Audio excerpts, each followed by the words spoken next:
힙하고 핫한 힙합 래퍼. 네, 안녕하세요. 박상준입니다.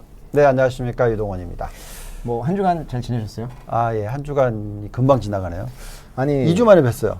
아, 그렇죠. 네. 어쩐지 제가 굉장히 오랜만에 온 것 같아서 왜인가 했더니 광복절이었네요. 그러니까요. 그 김수현 이사님이 오늘 안 계세요. 예. 네, 지금 코로나가 6차 유행이잖아요, 한국이. 네. 그래서 지금 계속 줄지를 않고 있습니다. 뭐 주말에 뭐 조금 줄었다고 하는데 주말에 뭐 큰 의미가 있는 것 같지는 않고 저희 김수현 이사님께서 또 코로나에 걸리셔가지고 안타깝게 네, 박상준 이사님 걸리시고 돌아가면서 지금 걸리고 있어요. 그러시는데 네. 저만 지금 계속 이렇게 그러게요. 잘 피해가고 있습니다. 네, 네. 코로나가 이렇게 아마- 서로 조심하면 피할 수가 있어요. 저는 일복이 많아서. 아, 네. 앞으로도 안 걸리시는 걸로. 알겠습니다. 네, 그래서 저희가 이제 그 해외 주식 네. 순매수 순위 이제 탑10에 대해서 매주 한 번씩 보고 있잖아요. 네, 그렇죠. 지난주에 네. 순매수 탑10에 대해서 좀 한번 보도록 하겠습니다. 네, 보여줘. 이게 첫 번째 1위 SQQQ. 음. 항상 이제 SQQQ 레버리지는 항상 이제 순위에 들어오는데 네. SQQQ 이제 나스닥의 하락에 베팅하는 3배짜리 인버스 3배짜리가 1위를 차지를 했고요. 그렇군요. 2위는 TMF. TMF. 네, TMF 같은 경우에도 미국 국채 투자 20년물입니다. 장기 미국 국채 투자하는데 요것도 3배짜리. 네. 요게 이제 19% 정도 차지를 했습니다. 그리고 세 번째는 KOLD, 천연가스. 근데 KOLD 콜드잖아요. 천연가스 인버스. 네. 네, 천연가스 인버스 2배가 대단하신 것 같아요. 세 번째로 높게 차지를 했고요. 뭐 자세하게는 뒤에 가서 저희가 또 한 번씩 얘기를 하도록 하겠습니다. 그리고 네 번째는 SOXS 해서 이것도 역시 인버스. 반도체 인버스 3배짜리. 그리고 다섯 번째 5위 같은 경우가 조금 생소하실 수 있는데 TSLL이라고 해서 요게 이제 테슬라에만 투자하는 1.5배짜리예요.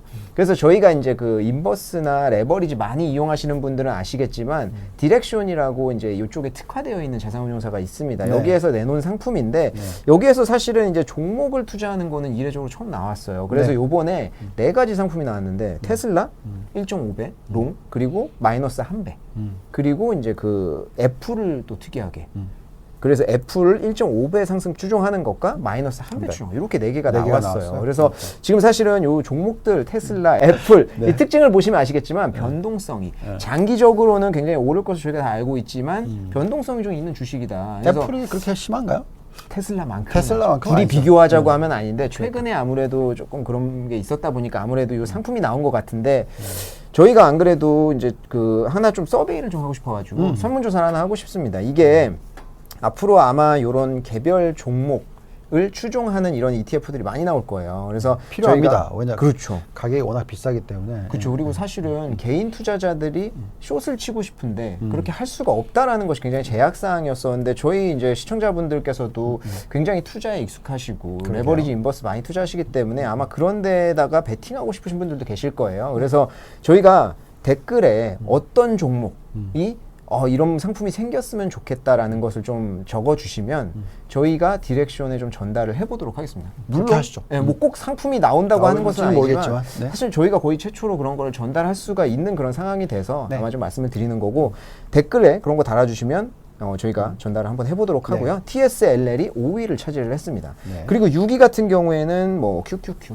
뭐 영원하죠. 나스닥 한 배짜리 롱 배짜리. 나왔고요. 7위는 LQD.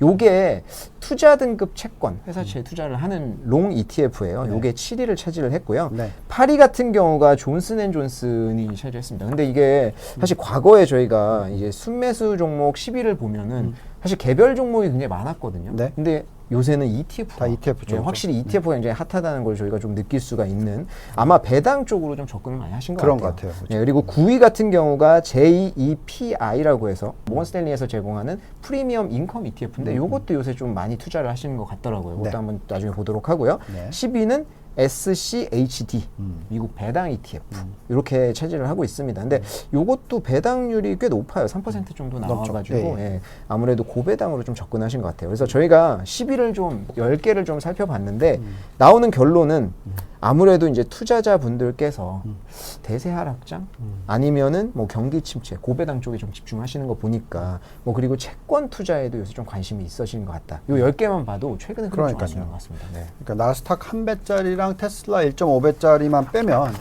다 지금 대세 하락장을 준비하시는 그런 느낌이죠. 네, 약간 좀 그런 느낌인 것 같아요. 최근에 랠리가 있었음에도 불구하고 그래서 저희가 네. 구독자분들한테 질문을 받아서 좀 교류를 하고 있잖아요. 그렇죠. 그래서 오늘은 받은 질문 중에서 몇 가지 좀 답변을 이어가지고 같이 좀 해보도록 하겠습니다. 그래서 네. 첫 번째 질문은 좋다 유재종님께서 하신 거예요. 네. 그래서 이제 항상 듣고 계신 분 같은데 네.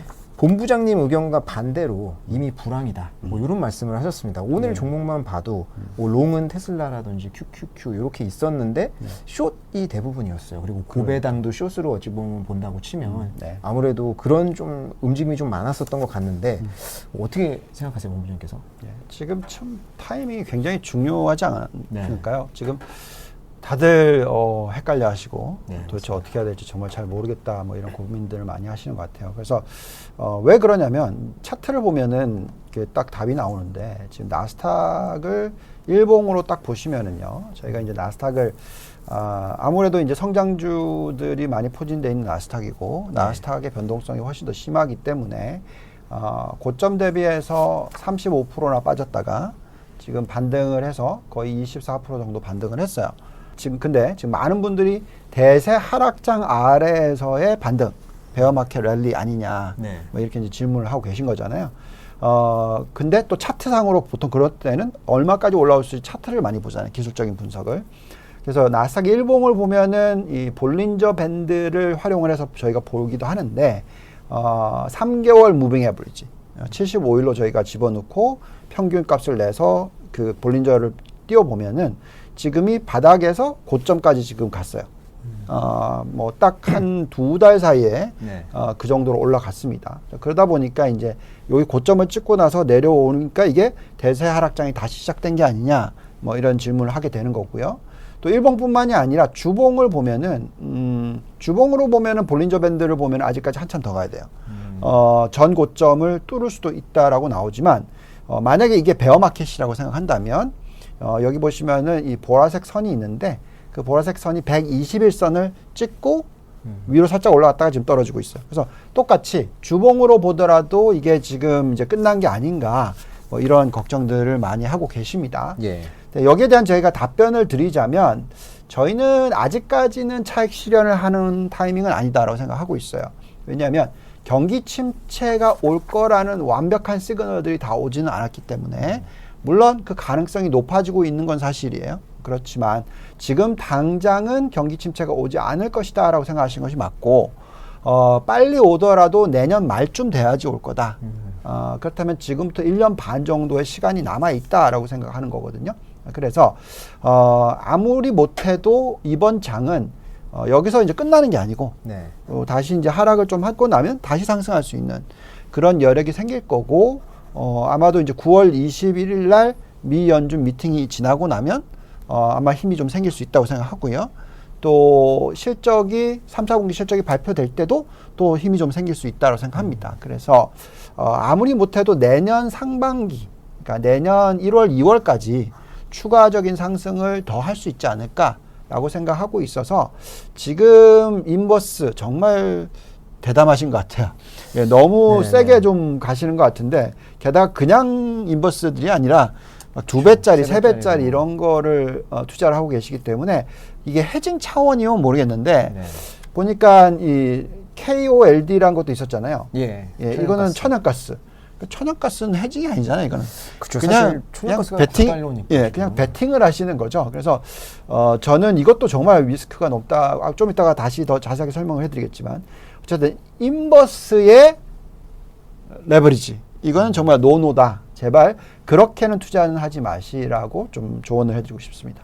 그 말씀해주신 내용을 좀 종합해보면 지금 최근에 이제 조정세가 좀 셌잖아요. 다들 이제 우려를 하다 보니까 조정을 할 때 좀 많이 외도세가 좀 나오는 그런 모습이었었는데 단기 조정이다 이렇게 좀 보시는 거고 사실 이 변곡점이 될 것을 두 가지 정도로 보시는데 9월 21일에 있는 FOMC 그리고 3분기 실적이 발표가 되면서 또 실적이 잘 나오면서 장의 분위기가 전환될 수가 있을 것 같다. 그럼 그 사이에 어찌 보면 또 이제 매수의 어떤 기회가 될 수도 있겠다. 이렇게 봐야겠네요. 네, 그렇습니다. 네. 그리고 두 번째 좀 궁금한 게 네. 채권 요새 사실 뜨거운 감자죠. 네. 금리가 계속 오를 것이냐, 떨어질 것이냐. 그러니까 사실 주변에서 이제 장기물 채권에 투자하시는 분들 꽤 있으세요. 이제 앞으로 사실 오늘도 저희가 본 탑10에서도 보면 TMF도 있었고 LQD도 있었는데 이게 뭐 투자 등급이고 20년물 다 하지만 결국에는 롱에 베팅을 하는 거다 보니까 이게 금리가 상승하기보다는 어느 정도 상승을 했고 이제 하락할 것이 아니냐라고 그렇죠. 하는 어떤 그런 베팅이라고 좀 봐야 되잖아요.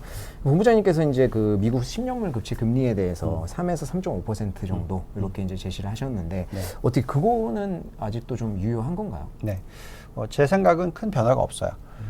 기본적으로 지금 미국 경제가 감당 가능한 금리가 중요한 거거든요. 네. 그러니까 여기에 미 연준이 맞출 거라고 생각을 하고 있고, 근데 저희는 미국 경제가 개인들이든 기업들이든 금리 10년짜리가 3% 이상, 근데 3.5%보다는 미만, 요 사이에 있으면은 큰 무리 없이 경기가 침체로 가지는 않을 거다라고 생각을 하고 있어요.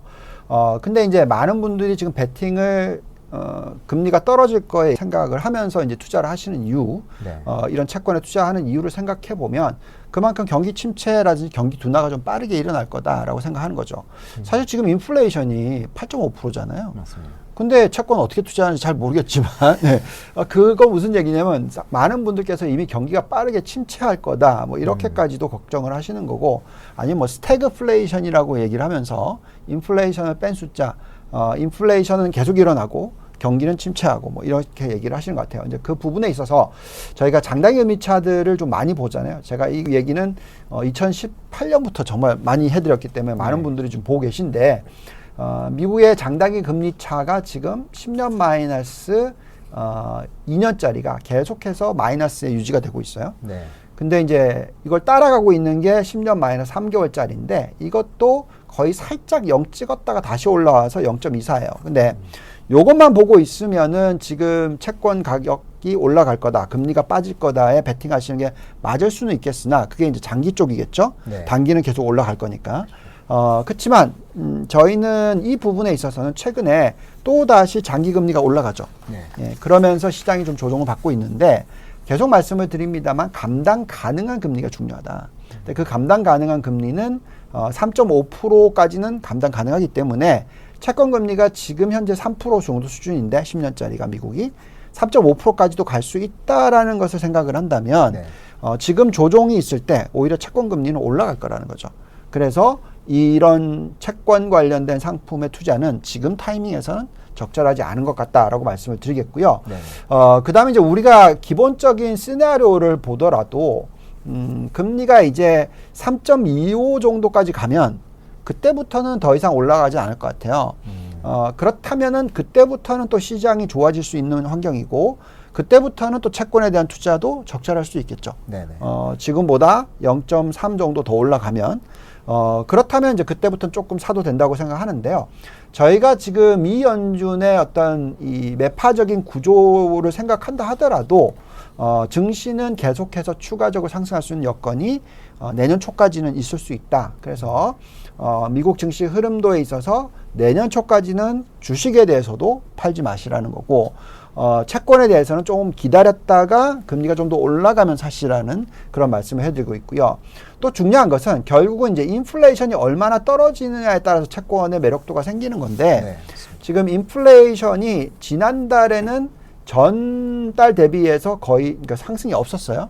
그러니까 그런 추세로 계속 이어진다라고 감안하면 연말에는 인플레이션이 5%대로 떨어집니다. 그리고 내년 1, 4분기 말에는 3%대로 떨어져요. 그렇게 된다고 친다면 그때부터는 채권이 매력이 생기죠. 왜냐하면 인플레이션이 3%대로 떨어지면 10년 국채금리가 3%대에서는 더 이상 올라가기보다는 안정을 찾을 수가 있으니까. 그래서 그렇게 감안한다면 저희는 채권에 대한 투자 매력은 있는데 지금은 아닌 것 같고 조금 기다렸다가 10년 국채금리가 3.25 이 정도 수준 올라오면 그때 좀 투자를 늘리시는 게 더 적절하지 않을까라는 생각이 듭니다. 그러니까 사실 지금 생각하시는 게 이제 금리가 어느 정도 올라갔다가 하락하면 고금리의 어떤 쿠폰도 수익을 내고 하락할 때 이제 채권의 가격도 올라가 수익을 내겠다라는 굉장히 좋은 플랜이긴 하지만 아까 말씀하신 대로 타이밍이 지금은 좀 적절하지 않고 지금은 좀 빠르다는 네, 거죠. 10년물이 3.25% 정도까지 오르거나 아니면 인플레이션이 3% 정도대까지 내려오는. 그 전에 네. 기억하시겠지만 10년 국채금리가 3.5% 살짝 찍었잖아요. 네네. 그때 들어가셨어야죠. 예. 지금 벌써 쭉 내려왔고 또 다시 올라가기 시작하고 있으니까 좀 조심해야 되는 거고. 네. 그러니까 이게 사실 개인 투자자분들께서 투자 아이디어는 너무 좋은 거예요. 이게 네. 사실은 근데 타이밍은 조금 보셔야 된다. 그렇게 그렇죠. 좀 보셔야 될 것 같습니다. 다음 질문은 또 천연가스. 네. 이 질문 저희가 또 안 할 수 없잖아요. 그쵸. 코난님께서도 올리셨어요. 네. 천연가스 전망 관련 ETF 궁금합니다. 네. 이렇게 말씀을 하셨는데 네. 이게 이제 그 유가는 좀 하락을 했는데 천연가스 가격도 조정을 살짝 받았지만 지금은 9달러 정도대 하니까 사실은 그렇게 조정받았다고 하기가 힘들거든요. 그렇죠. 그래서 지금 인버스 투자를 하는 것이 맞다고 생각하냐 이런 질문을 하셨고요. 하셨고요. 또 이제 성이름님이라고 하시는 분들께서 유가에 대해서는 예전부터 계속 안 좋게 보셨는데 이유가 있을까요? 저는 고유가 고물가가 유지될 거라고 보는데 정상적인 것 같은데 이렇게 질문을 하셨습니다. 그래서 유가와 천연가스 저희가 좀 따로 봐야 되는지 네. 요거에 대해서 좀 궁금하신 것 같아요. 네, 저는 사실 따로 봅니다. 같이 보지는 않고 있고요. 왜 그러냐면 우선은 이제 유가 부분에 있어서는 지금 어쨌든 계속해서 지금 기후가 네. 이상하잖아요. 그렇죠. 예, 지금 뭐 영국이 난리가 났고 가뭄이 지금 엄청나다는 얘기 나오고 있고 사실 저희도 경험하니까요. 근데 우리는 또 비가 너무 많이 내리고 그러니까 지금 이상 기온들이 계속 생기고 있잖아요. 이런 환경 속에서 결국은 탄소 배출을 줄여야 된다. 이거는 이제 대세가 됐어요. 네. 이건 뭐 어떻게 빼도 박도 못하는 거고 앞으로 그렇게 가야 된다라고 다 인정을 했고요.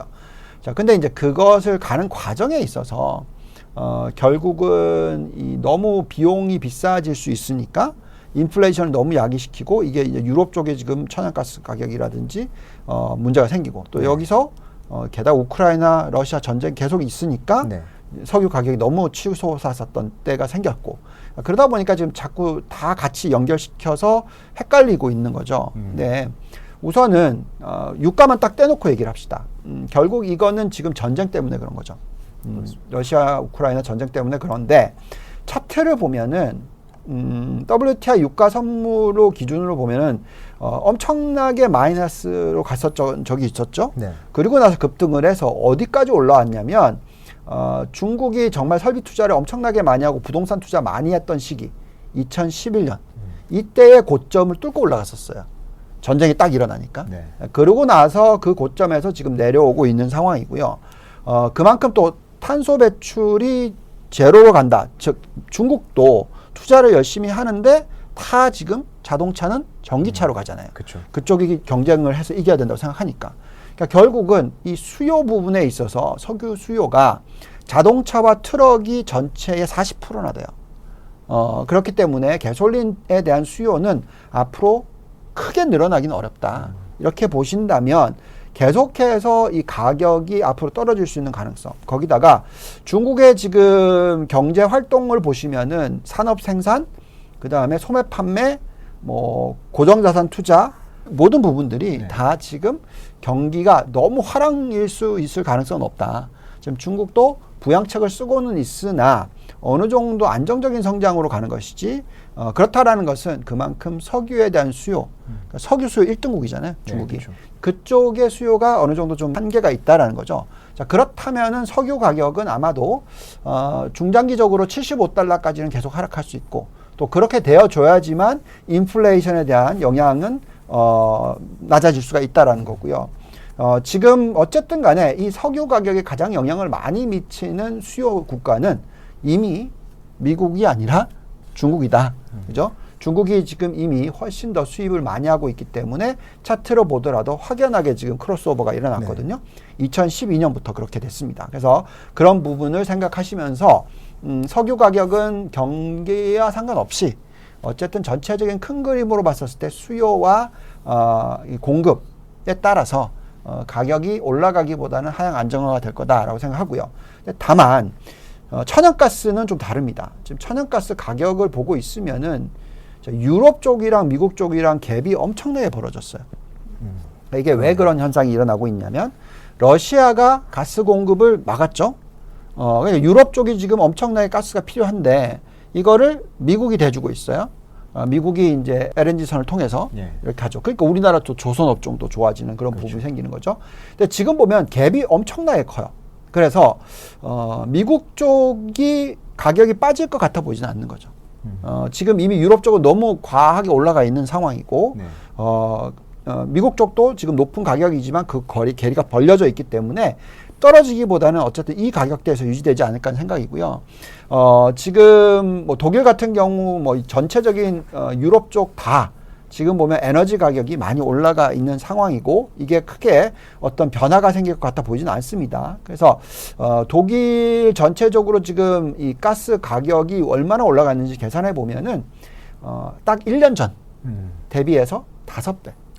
예, 그러니까 이 정도면 지금 미국의 천연가스 가격이 3불에서 9불 갔잖아요. 네. 예, 그렇게 계산을 하면은 3배잖아요. 그러니까 지금 괴리가 아직 많이 벌어져 있어서 저희는 이제 이쪽 부분에 있어서 투자를 하실 때 천연가스 가격, 특히 미국 쪽의 천연가스 가격에 인버스로 투자하시는 거는 너무 위험하다.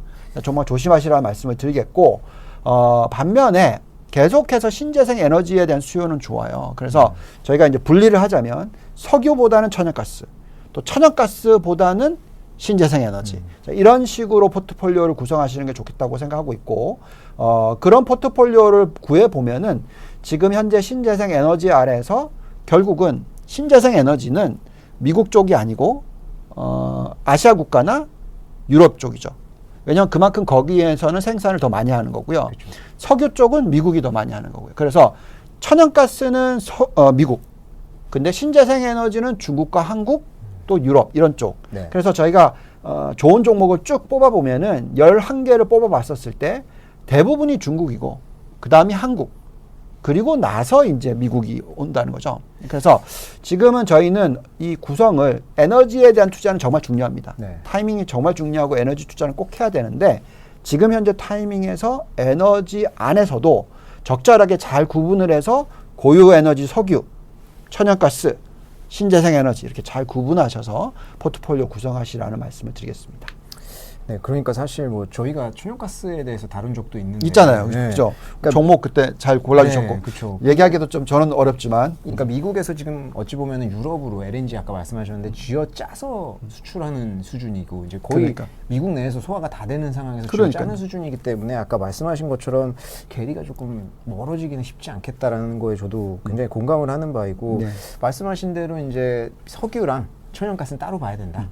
그리고 대세는 사실 어쩌면 석유의 수요가 줄어가는 시기인데 지금은 비이성적으로 전쟁 때문에 이렇게 된 거고 천연가스는 어찌 보면 신재생 에너지와 이제 전통적인 에너지의 중간에 있는데 연결고리죠. 네, 연결고리에서 지금 수혜를 계속 앞으로도 좀 받을 계속 것으로 뭐 그쪽은 수요는 있겠죠. 네, 예상하시는 거고 신재생 에너지 같은 경우에는 아시아 시장 특히 태양광 쪽이 아무래도 아시아 쪽에 중국의 시장 점유율이 높다 보니까 그러니까요. 그쪽을 좀 말씀하시는 것 같습니다. 그럼 저희 이거 개인적으로 갑자기 궁금한 건데 네. 이제 천연가스만 하는 기업들이 있잖아요. 저희가 네. 이제 그런 네. 기업들을 네. 언급을 했었고 네. 그거를 갖고 계시다. 네. 근데 그쵸. 천연가스 가격이 네. 변동이 좀 있다 보니까 그거에서 해지 차원에서 인버스를 하신다. 뭐 이런 것들은 어떨까요? 그러니까 저희 입장에서는 제가 종목 얘기를 하기가 좀 어렵잖아요. 네. 그때 그 지난번에 그 종목 분석하셨을 때 네네.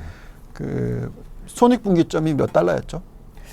기억나시죠? 1불 네. 그러니까. 사실은 거의 지금하고는 네. 괴리가 엄청났어요. 그래서 차라리 저는 이렇게 인버스, 뭐 천연가스, 원자재의 변화에 너무 얻어맞는 그런 ETF보다는 네. 예, 그냥 그 정도 괴리가 벌어졌으니 그런 기업들은 돈을 엄청나게 벌겠죠. 그렇죠. 뭐 이게 뭐 5달러로 떨어진다 하더라도 뭐 3달러로 떨어진다 하더라도 1달러가 손익분기점이면 그렇죠. 예, 그러니까 저희는 이제 그런 종목을 골라내시고 그게 오히려 투자를 하시는데 훨씬 더 속편하다.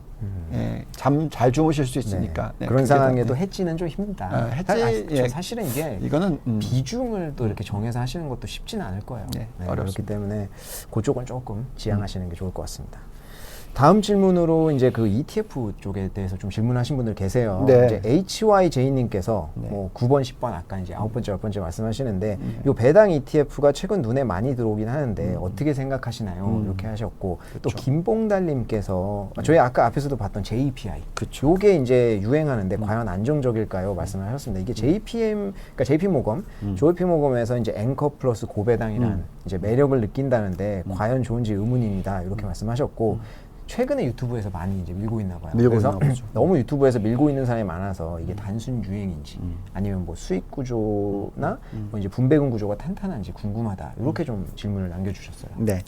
저는 이거는 이제 단순 유행은 절대 아니라고 봅니다. 그러니까 저희가 이제 상품을 만들 때 저희가 홈런 랩, 안타 랩 뭐 이렇게 만들어 놔 있잖아요. 그리고 자산 배분 랩이 있는데 안타 랩이 이제 저희가 50%는 저변동성 뭐 이런 쪽에 투자를 해야 되는 거예요. 전체 네네. 포트에서. 근데 전체 포트에서 50%를 저변동성에 투자한다는 게 이제 올웨더 뭐 흔히 레이 달려고 얘기하는. 네. 그럼 그는 얘기하는 게 보면 이제 채권 투자하는 거거든요.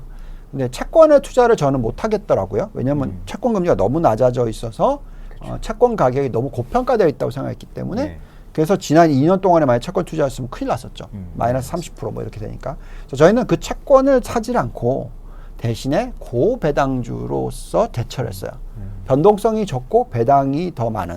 네. 그래서 ETF를 그런 쪽으로 투자를 했거든요. 근데 그거를 전체 포트폴리오 50% 들고 갑니다. 그러다 보니까 저희 안타랩의 이 변동성이 굉장히 줄어들고 수익성은 훨씬 더 높게 나와요. 네, 그래서 저희는 이런 배당 투자가 적절하다고 생각합니다. 근데 이제 여기서 중요한 것은 S&P 500이라는 기업들이 어떤 정도의 지금 배당과 또 금리와의 어떤 차이점을 보면서 투자를 하시는 게 중요해요. 근데 저희는 뭘 보냐면 S&P 500의 배당 수익률을 보고요. 네. 그 배당 수익률에다가 그냥 배당 수익률만 놓고 보면 지금 1.5%밖에 안 되기 때문에 미국의 10년 국채 금리가 3%. 네. 절반이잖아요. 그렇죠. 그러면 주식 팔고 채권 사야죠. 네. 이렇게 생각하실 수 생각하면, 있지만 그렇게 보지는 마시고 어떻게 봐야 되냐면 1.5%에다가 지금 우리가 흔히 얘기하는 이 자사주 매입을 하잖아요. 기업들이. 네, 그렇죠. 그리고 나서 그 자사주 매입을 해서 소각을 해요. 그러면 그만큼 일드가 높아진단 말이죠. 그래서 그 1.5%에다가 이 주식 매입 소각 수익률을 더해요. 근데 그게 지금 현재 2.1%입니다. 그럼 두 개를 더하면 3.6%잖아요. 그러면 10년 국채 금리보다 높잖아요. 네, 그렇죠. 20%가 높죠. 그러니까 주식이 더 좋아 보이는 거고, 그러니까 그 배당 주식을 사시는 게 더 낫다라는 거죠. 그래서 저희는 지금 현재가 어닝스 일드라고 해서 이익을 벌어들이는 그 능력, 거기에 대한 일드가 지금 5.5%나 되고 현재 미국의 국채 금리는 3%니까 훨씬 더 주식을 들고 있는 게 더 맞다라고 생각하는 거죠. 네. 그래서 채권보다 배당 관련주, 배당을 투자를 하게 됐을 때는 그 스트럭처와 그 일들을 보시고 여기에 이제 추가적으로 자사주 매입 소각 부분도 계산을 해 보시고 투자를 하는 게 적절하다라고 말씀을 드리겠고, 어쨌든 지금 현재의 기업만 놓고 보면은 현재의 기업의 이 금리, 그러니까 AAA 레이팅, 그러니까 투자 등급의 그 일드는 4%고요. 그 다음에 아까 S&P 500의 포워드 어닝스 일드, 그러니까 벌어들이는 일드는 5.5%니까 높죠. 네. 그래서 이게 크로스 오버가 일어난다. 그러면 이제 배당주보다는 채권 쪽으로 갈 수 있는 그런 타이밍이지만 여전히 지금은 거의 20% 내지 25% 정도가 더 주식으로 투자하는 게 더 좋아 보인다. 그러니까 가격이 20% 내지 25% 더 올라가야지 네네. 비슷해진다. 이렇게 생각을 하시고 투자를 하시는 게 맞다라고 생각이 됩니다. 그래서 지금 이 주신 질문은 단순 유행이 아니고요. 수익 구조라든지 변동성을 생각했었을 때 어느 정도 일들을 끌어올릴 수 있는, 수익을 더 올릴 수 있는 방법으로서 이런 ETF를 투자하는 것 나쁘지 않다라고 말씀을 드리겠습니다. 그러니까 사실 운용하고 계신 이제 상품에서도 이제 이런 안정적인 수익 이제 어느 정도 베이스로 깔기 위해서 이제 고배당은 항상 이제 포함을 하신다는 말씀인데 아까 자사주 매입 소각도 말씀하셨는데 저희가 미국 주식 소개를 많이 하잖아요. 네. 특징이 대부분 웬만한 종목들은 자사주 매입해서 소각을 많이 진행을 해요. 그리고 특히 돈을 많이 번다? 더 많이 해요. 그러니까 이게 그러니까. 사실 뭐 미국 기업들이 착해서 뭐 그런 게 아니라 이게 다 사회적, 경제적으로 그리고 제도적으로 다 묶여 있다는 거죠. 그러니까요. 그래서 어쩔 수 없이 이제 그 고용 사장들이라든지 뭐 주주 환원을 해야 되는 그런 입장에 처해 있고 기업 가치에서도 소각시키는 게 나니까 결국 그렇게 하는 그런 과정들이 있다. 그래서 뭐 그런 것들을 제가 좀 갑자기 생각이 나서 좀 언급을 네. 하고 싶었고 네. 예. 네. 어찌됐든 말씀하신 대로 이제 단순한 유행이라기보다는 추세로 봐야 될 것 같다. 네. 이렇게 말씀을 해주셨습니다.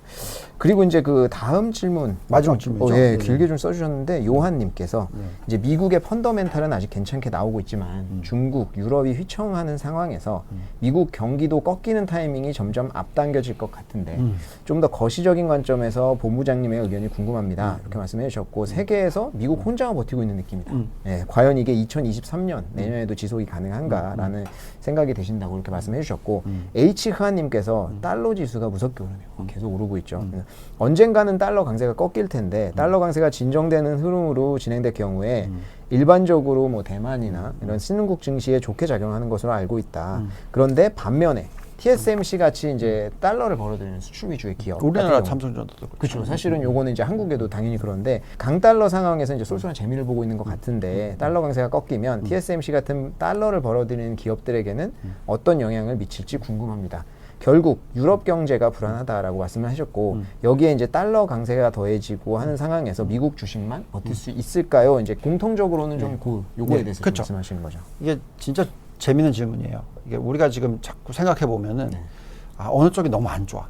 그러니까 미국보다는 유럽 쪽이 안 좋잖아요. 네. 그리고 달러가 계속 강세로 가. 그러니까 이것만 보고 있으면 이거 큰일 난 거 아니냐, 그죠? 그렇죠. 그러면서 이거 지금 어떻게 해야 돼? 시장 큰일 난 거 아니야? 이렇게 생각하고 미국이 그래서 꼬꾸라질 거야. 이렇게 생각하시잖아요. 그렇죠. 근데 제가 옛날에 예 몇 번을 들려드릴까요?